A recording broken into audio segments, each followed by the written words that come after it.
Hello student, আমার নাম Prashanta Rana, electrician state instructor of সাইমেস্টার প্রাইভেট আইপিএল। আমি ইলেকট্রিশিয়ান ট্রেডে বেসিক ইলেকট্রিসিটি চ্যাপ্টার সম্বন্ধে আজকে পড়াবো।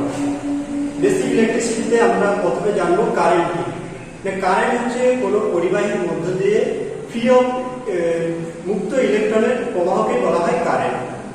কারেন্টকে আমরা মেজার করে থাকি কি দ্বারা, না অ্যামিটার দ্বারা। এরপর আসছে ভোল্টেজ। ভোল্টেজটা কি? ভোল্টেজ হচ্ছে potential difference between two charge body which pressure to flow of electron.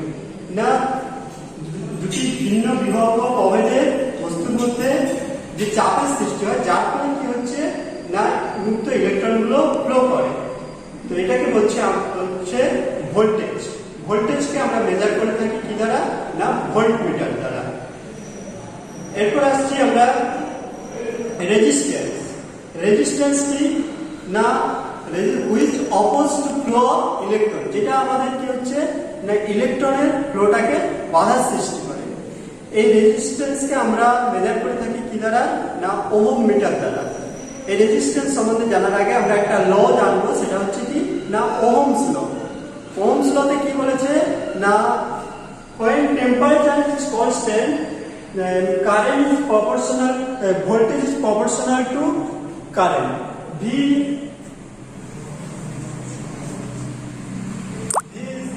varies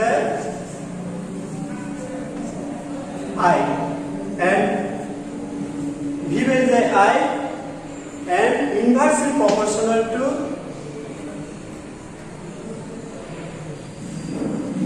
V varies I.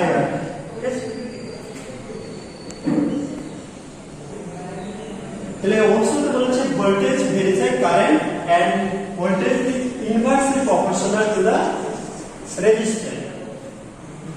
Electric power. Electric সার্কিটে ইলেকট্রিক পাওয়ার হচ্ছে ইলেকট্রিক ভোল্টেজ এন্ড ইলেকট্রিক কারেন্টের গুণফল। একটা সার্কিটের ইলেকট্রিক পাওয়ার বলতে বোঝাচ্ছে electric energy is converted to other form of energy like hit.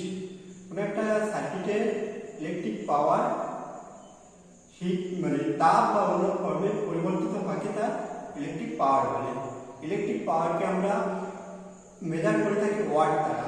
এক watt সমান বোঝায় যে কোনো একটা সার্কিটে 1 ভোল্ট বিভব পার্থক্য রেখে যদি 1 অ্যাম্পিয়ার কারেন্ট প্রবাহিত হয়, যার ফলে যে হিট উৎপন্ন হয় তাকে 1 ওয়াট বলে।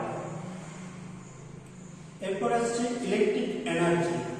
ইলেকট্রিক এনার্জি না ইলেকট্রিক পাওয়ার ইনটু টাইম। টাইমের সাথে পাওয়ারের গুণফলকে ইলেকট্রিক এনার্জি বলে। ইলেকট্রিক এনার্জি হচ্ছে voltage into current into time, যেটা আমরা মেজার করে থাকি ওয়াট আওয়ার। ইলেকট্রিক এনার্জির একটা ব্যবহার ইউনিট হলো DOT, board of trade unit.